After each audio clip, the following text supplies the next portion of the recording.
então sigo eu. Esta comunicação da professora Ana Jorge fez-me lembrar as minhas incursões pela Autoridade Médica e o São Latino. E também isso foi uma... Essa sim é que foi uma outra linha de investigação. De facto, eu julgo que o meu interesse por Lisboa e pela restauração de Lisboa deriva precisamente da investigação que eu estava a fazer no âmbito daquilo que já então era o meu projeto de tese de doutoramento, no qual, precisamente como o Mário disse, acabei por estudar a relação entre a construção da soberania dos primeiros,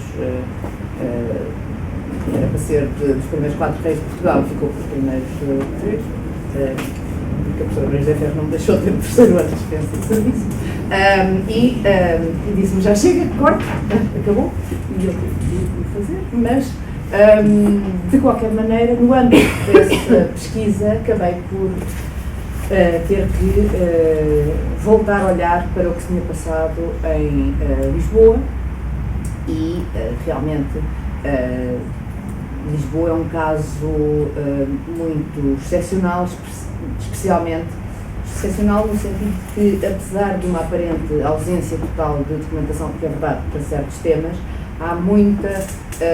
documentação para, ao contrário talvez do Potâmio, para nós podermos perceber como é que se tenta construir a memória em torno de um acontecimento e como é que as coisas podem surgir de determinada forma e não de outra, e depois, quando começamos a ter documentação mais direta, temos verdadeiramente um manancial muito grande de informação, embora também eu devo confessar, como a Ana,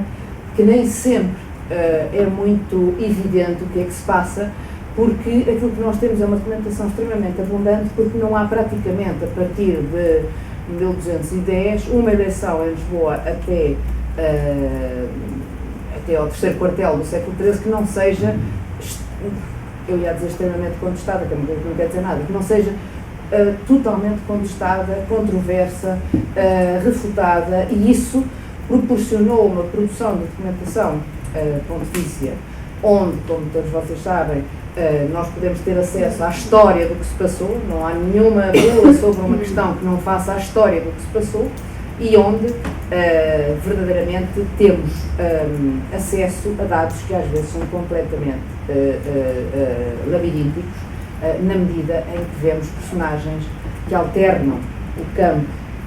ou seja, não é lógico perceber porque é que certo bispo é nomeado pelo arcebispo de Compostela, mas depois está do lado do rei, e depois está do lado do arcebispo de Braga, e depois volta a estar do lado do arcebispo de Compostela, e depois é expulso, e por fim é o Papa quem o reinveste com administrações para todos os outros, e portanto estes processos eleitorais da Diocese de Lisboa, onde estão muitos dos homens que realmente acompanham de perto não só a chancelaria régia, mas as próprias políticas régias, nessa fase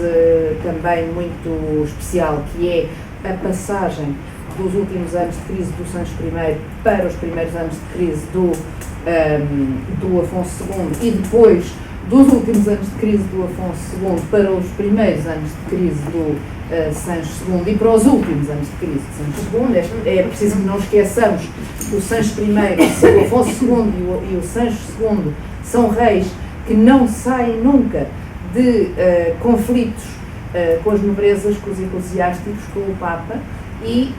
com os seus vizinhos. E, portanto, é um reino que se está a construir incessantemente, e não há,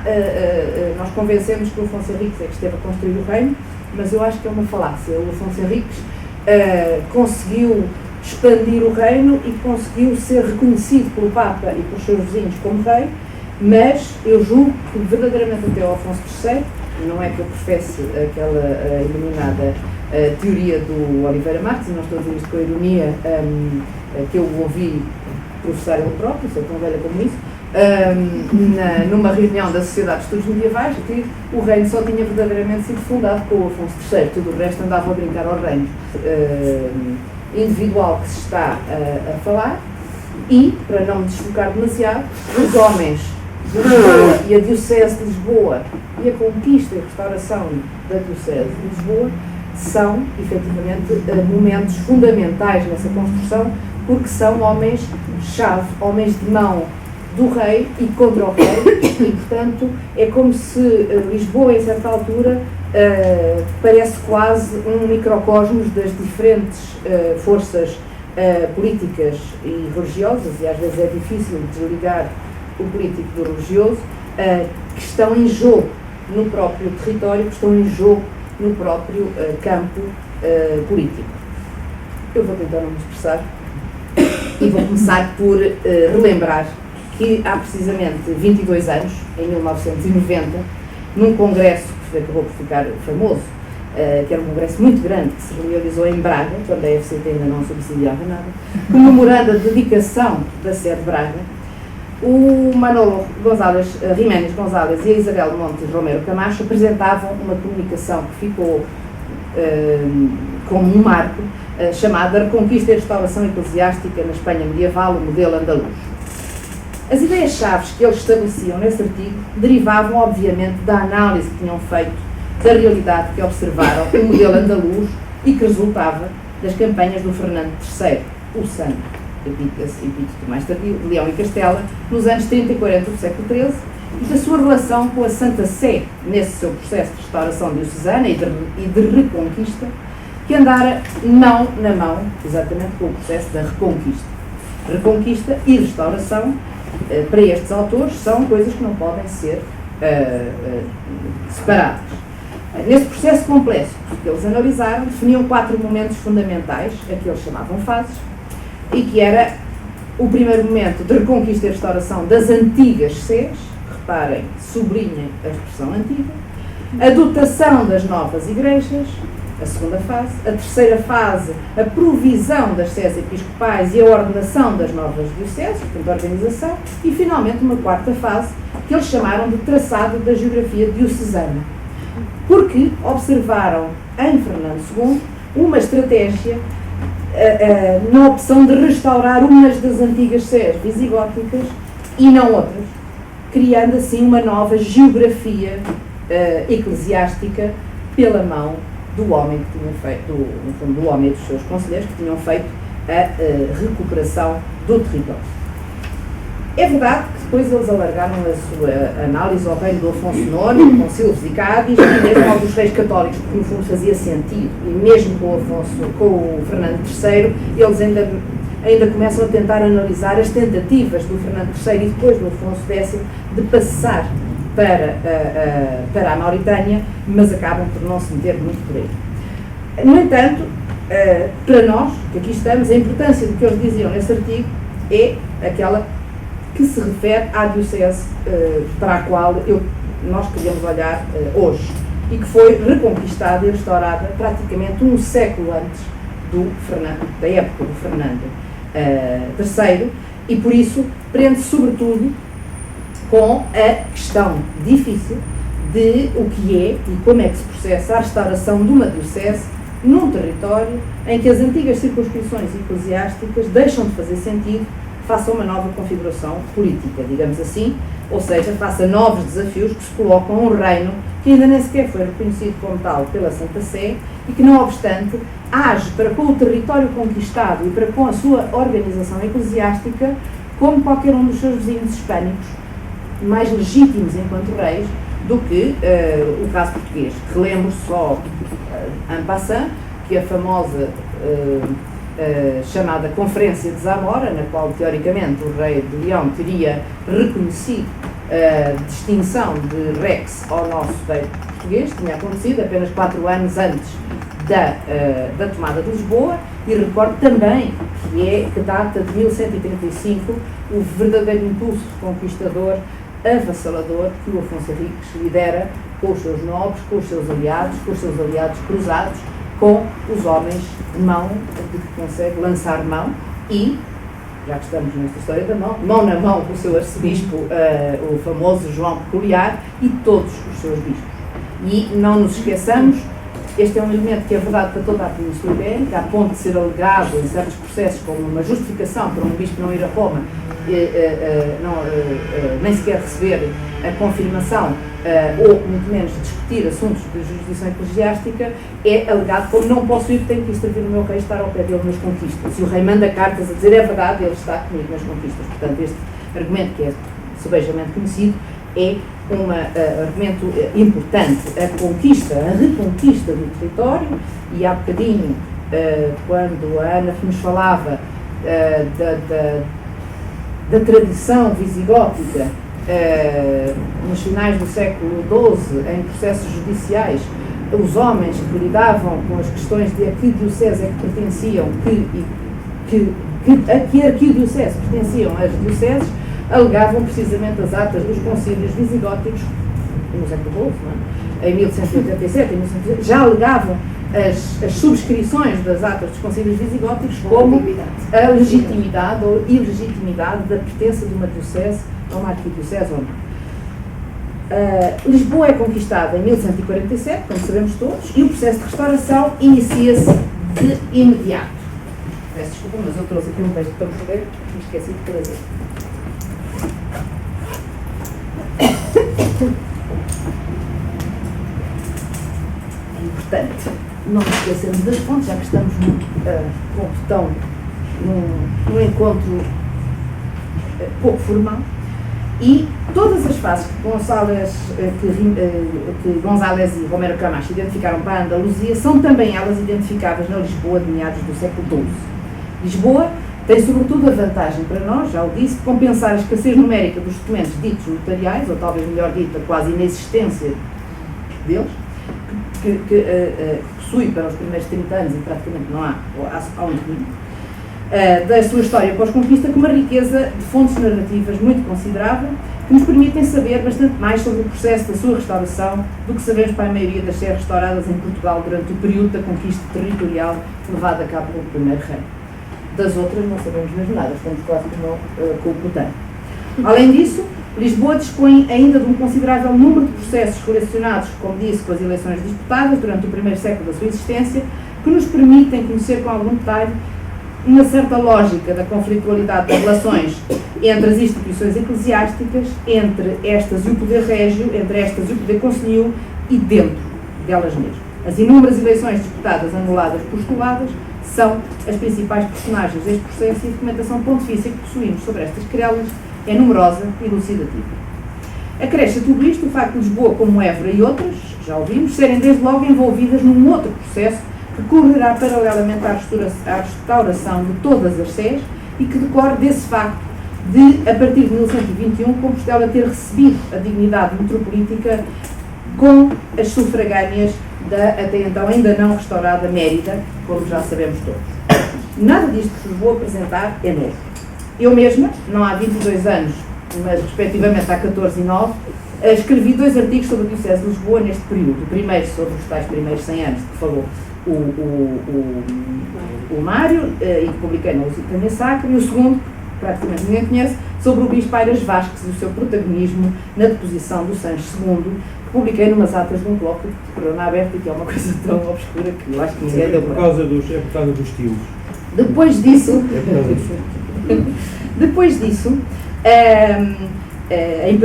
sobre períodos posteriores, houve muitas coisas publicadas e não vou olhar para a fase seguinte, aos meados do século XIII, precisamente porque eu acho que, apesar de tudo, o Afonso III deu uma dinâmica relativamente nova às relações dele com o Episcopado e ao que se passa depois dele, por muito mal estudado que isso esteja, por muito que isso merecesse ser melhor estudado, não só para Lisboa, mas em relação a todo o Episcopado. E, face a este apertado tempo que a organização deu para falar, exatamente, vou passar desde já a colocar-vos, pensei colocar-vos algumas questões prévias, que poderíamos discutir depois, mas queria começar por voltar às fontes e ler-vos aquilo que, no relato que temos da conquista de Lisboa, se diz 3 excertos muito próximos, embora não contíguos, do que se diz sobre a tomada de Lisboa. A primeira é sobre a entrada em Lisboa. Aberta a porta e dada a autorização de entrarem, os colonienses e os flamengos, concebendo o astucioso ardil, solicitam aos nossos que seja deles a honra de ser os primeiros a entrar. Mas, isto é um pequeno problema que tem a ver com o botim, mas é. À frente, pois, ia o arcebispo e os outros bispos com a bandeira da cruz do Senhor, e a seguir entraram os nossos chefes, juntamente com o rei, que é o português, e os que para este efeito tinham sido escolhidos. Oh, quanta não foi a alegria de todos! Oh, quanta não foi a honra especial que todos sentiram! Oh, quantas lágrimas não foram as lágrimas que afluíam em testemunho de alegria e de piedade. Esta recorrência das lágrimas é extraordinária, porque é um lugar comum, completamente visitado e revisitado. Quando todos viram colocar no mais alto da fortaleza o estandarte da cruz salvífica, em sinal de sujeição da cidade, para louvor e glória de Deus e da Santíssima Virgem Maria. O arcebispo e os bispos com o clero e todos os outros, não sem lágrimas de júbilo, cantavam o Te Deum Laudamus com o Aspergesme e orações de devoção. Entretanto, o rei deu a volta a pé pelas muralhas do Castelo de Cimeiro. Portanto, vejam o simbolismo deste primeiro momento. São os arcebispos que entram à frente, é a cruz, é o rei, mas o rei vai percorrer a pé as muralhas do castelo, porque é a forma tradicional e simbólica de tomar posse de um espaço. Um bocadinho mais adiante, dizem-nos que, relativamente às observâncias da religião desta cidade, da sua religião, logo depois vimos com os olhos, que é para termos a certeza que ele viu mesmo, o que acima tínhamos referido. E está-se a referir à promiscuidade das religiões que em Lisboa conviviam umas com as outras. E, efetivamente, no seu tempo, que se levantem 7 ordens de colunas com outras tantas abóbadas, portanto não há dúvida de que está a falar da mesquita, foram encontrados uns 200 cadáveres dos que ali tinham morrido e fora mais 800 doentes que aí haviam ficado no meio daquela imundície da sua fialdade. Tomada, pois, a cidade após 17 semanas de cerco, os habitantes de Sintra fizeram a oferta, vão todos, evidentemente, abandonar as suas praças porque se rendem ao que já é evidente e, portanto, depois dele explicar que todas as praças em redor se renderam, diz-nos, seguidamente, foi eleito para a sede episcopal um dos nossos, Gilberto de Hastings. Quem está a escrever é dos anglo-normandos. Tendo dado o seu assentimento para a eleição, o rei, atenção, seguidamente foi eleito para a sede episcopal um dos nossos, Gilberto de Hastings, tendo dado o seu assentimento para a eleição, o rei, em primeiro lugar, o arcebispo, os bispos, o clero e todos os leigos. No dia em que se celebrava a festa de todos os santos em louvor e honra do nome de Cristo e da sua Santíssima Mãe, foi feita a purificação do templo pelo arcebispo e por mais 4 bispos sufragâneos, e restaurada a diocese como sede do episcopado com os seguintes castelos internos. Para além do Tejo, o castelo de Alcácer, o castelo de Palmela, a zona de Almada, aquém do Tejo, o castelo de Sintra, o castelo de Santarém, o castelo de Leiria. Os limites vão do castelo de Alcácer ao castelo de Leiria e do mar, ao ocidente, até à cidade de Évora, zona que ainda não tinha sido conquistada. Sobreveio seguidamente uma peste tão grande, esta parte agora é a parte em que costuma falar muito da questão dos moçárabes, mas eu não vou ler essa parte porque me queria concentrar nesta restauração da cidade e no que isto nos diz das práticas. A reconversão da mesquita Al-Rama em Sé Catedral não é nada de especial. E para o Fernando III há sempre este relembrar desta procissão solene e o cantar do Te Deum Laudamus como a primeira coisa que se faz quando se toma conta de uma sociedade de uma cidade, que é agradecer. Mas o processo de restauração da diocese começa a partir do momento em que os guerreiros e os bispos, liderados pelo arcebispo de Braga, entram na cidade em procissão vitoriosa. A procissão, o Te Deum Laudamus, as Aspergesme, a caminhada do rei sobre as muralhas, o estandarte régio e a cruz lado a lado, sobrepostos, são tudo formas de tomar posse simbólica desse espaço que é preciso marcar como cristão, no fundo, encenar esta inauguração.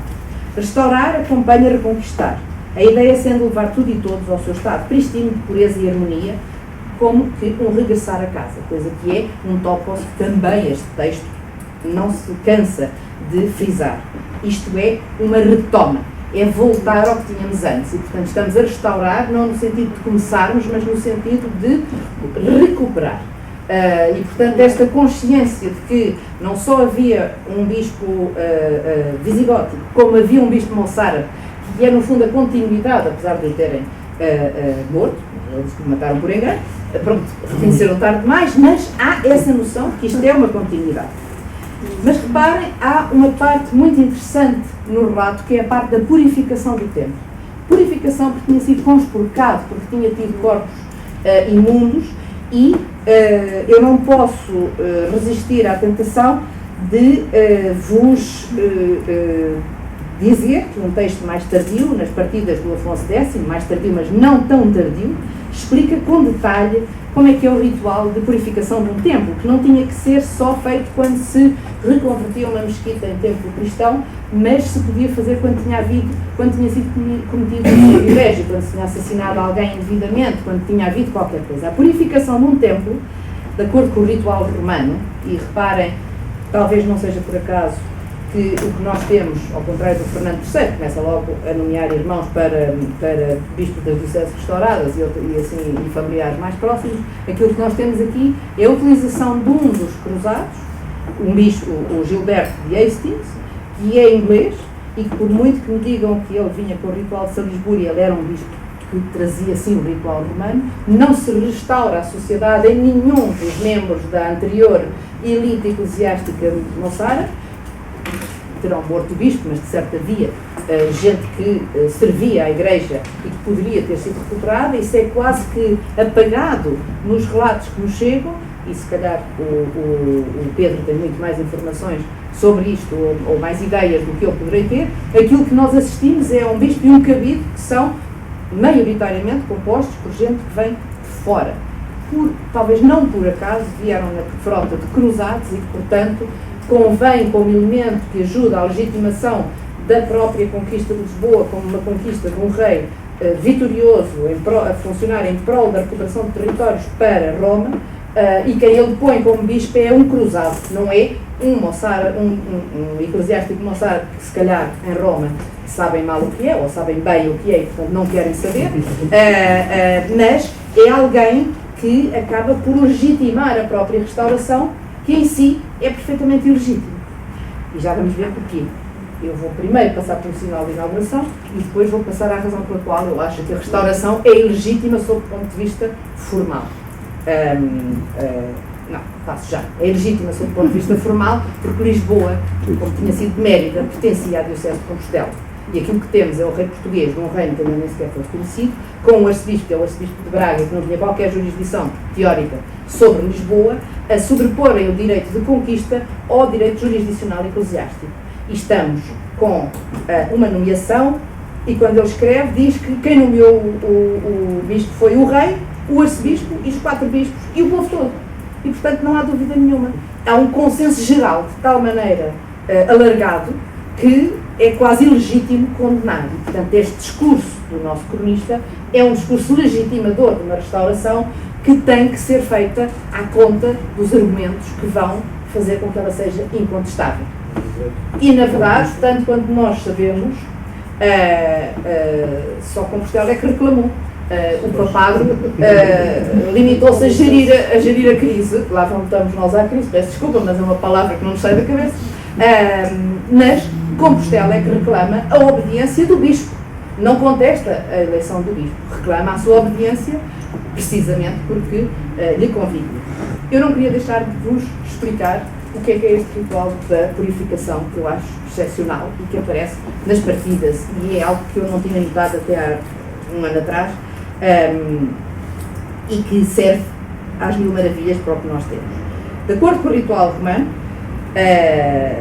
e nas partidas dizem-nos que isto é muito necessário quando houve mortes impuras dentro de um templo, e também numa mesquita, o que se exigia basicamente era que se limpasse o local sagrado de modo a que se pudesse refundá-lo de uma forma pura. A purificação é levada a cabo em 7 passos. Primeiro penduram-se 12 cruzes em torno da igreja e iluminam-se as cruzes com velinhas e acendem-se as velinhas, e depois lavam-se eliminam-se todos os corpos não santos de dentro da igreja e depois lava-se a igreja toda com uma mistura de água, vinho, cinzas e sal. E depois de limpa a igreja, esta oração é limpa ao som das orações do bispo, e depois juntam-se as cinzas com que se limpou a igreja, perfilam-se as cinzas em cruz e escreve-se em cima, nas cinzas, escreve-se o alfabeto grego e o alfabeto latino. No fim disto tudo, incensa-se o lugar e reparem, não há nada mais ritualizado do que esta purificação, esta limpeza, o sal e vinho, a água, as cinzas eu acho excepcional, e isto é um ritual que tal como a procissão, tal como os estandartes, tal como o pôr o pé em cima da muralha, é uma experiência sensorial para quem está a ouvir, a ver e a cheirar o que é que se está a passar. Tudo com símbolos de decifração, provavelmente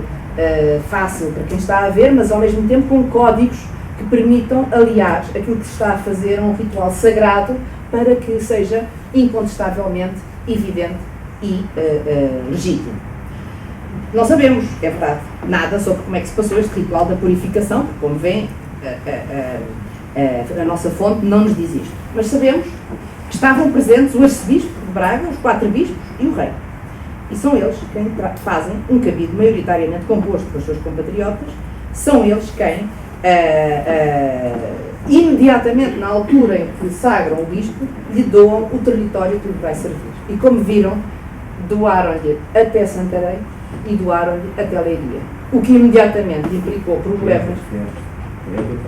até Évora e até Leiria, mas incluíam explicitamente Valmela, Alcáceres, mas incluíam explicitamente Santarém e Leiria, que foram imediatamente pomos de discórdia.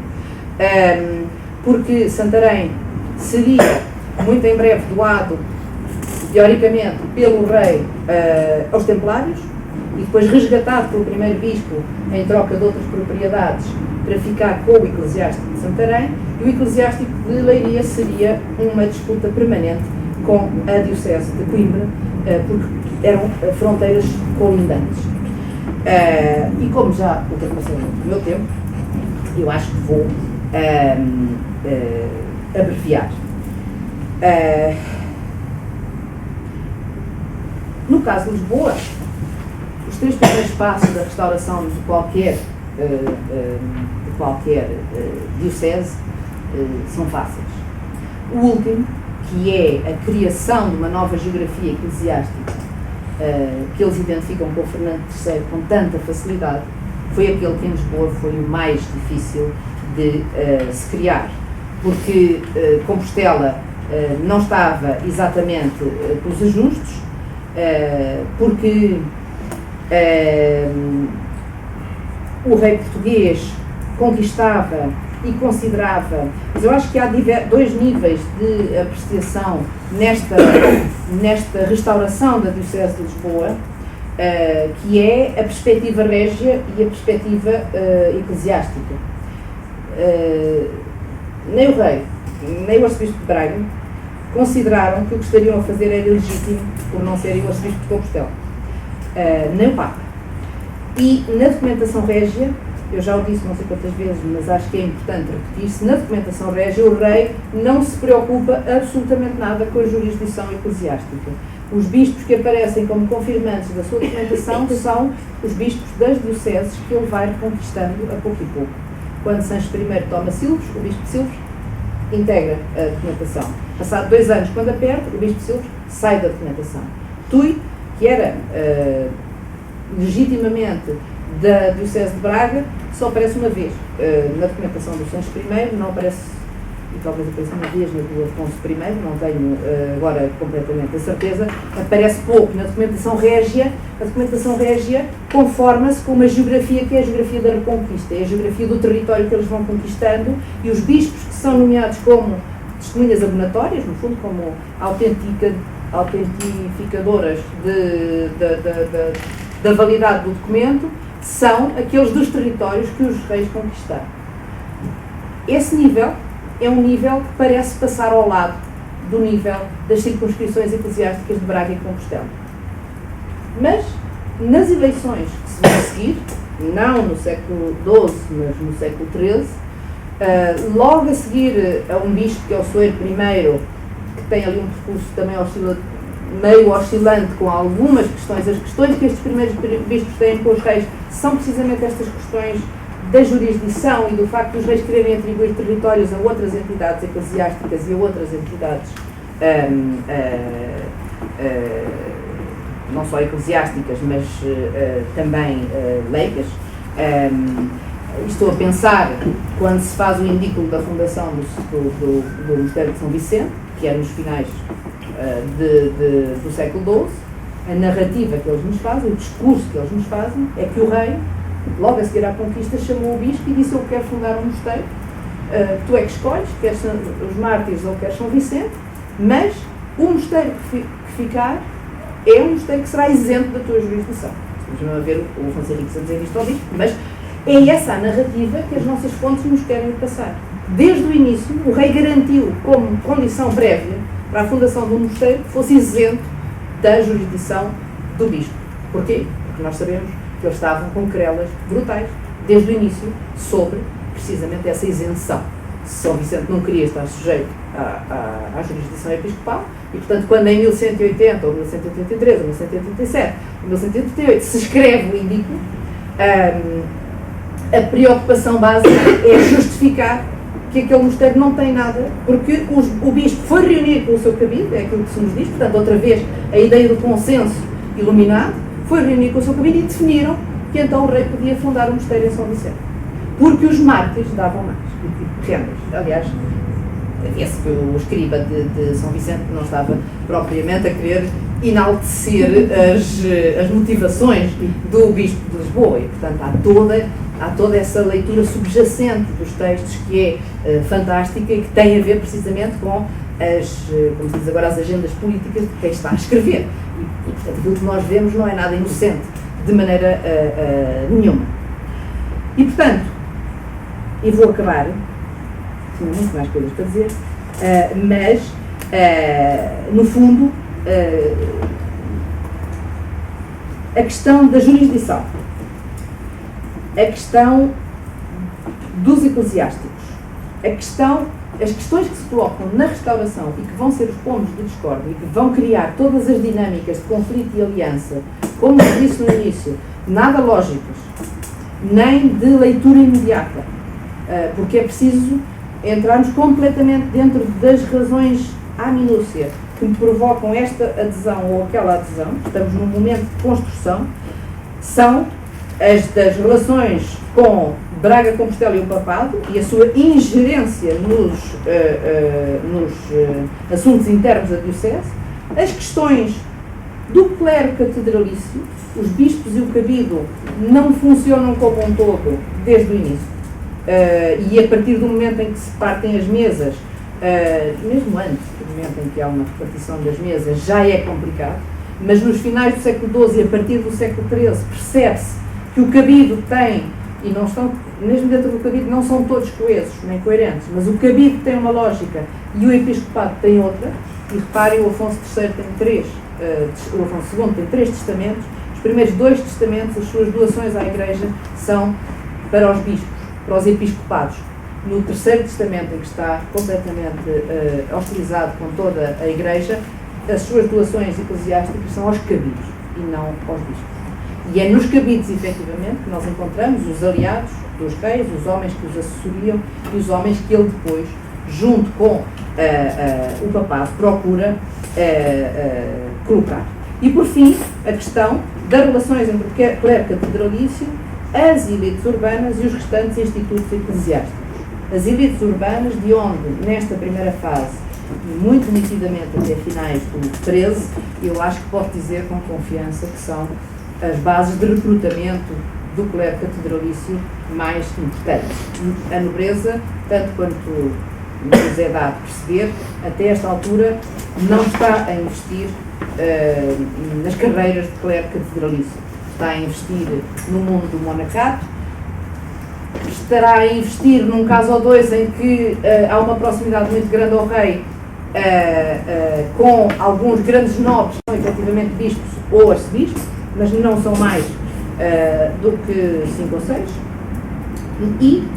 no fundo, esta conjugação de poderes, de alianças e de conflitos é um mundo complexo em que se nota bastantes variantes. Para terminar, há muito poucas características que pareçam ser logicamente detectáveis nestes conflitos. Um dos elementos que sobressai é uma estreita ligação às elites urbanas, famílias, como vos disse, que investem na colocação dos seus filhos no clero catedralício. Dom Raolis, acho eu, é talvez o exemplo mais acabado disto. Outra é o serviço régio, fator ineludível de uma promoção dentro do episcopado e que também não gera poucas conflitualidades. O terceiro elemento é o serviço ao Papa, que a partir dos finais do 12 e sobretudo dos inícios do 13, começa a ser um dos elementos de promoção e também de conflitualidade, porque todas estas redes de parentesco espiritual, por assim dizer, vão tentar influenciar eleições, bloqueá-las, anulá-las ou promovê-las. Não se esqueçam que estamos a falar do período do Inocêncio III, do Honório III, do Gregório IX e do Inocêncio IV. Portanto, estamos a falar do período em que eles são mais interventivos. Finalmente, e muito próximo desta questão do elemento do serviço ao Papa como um elemento de promoção, é a relação das sés arquiepiscopais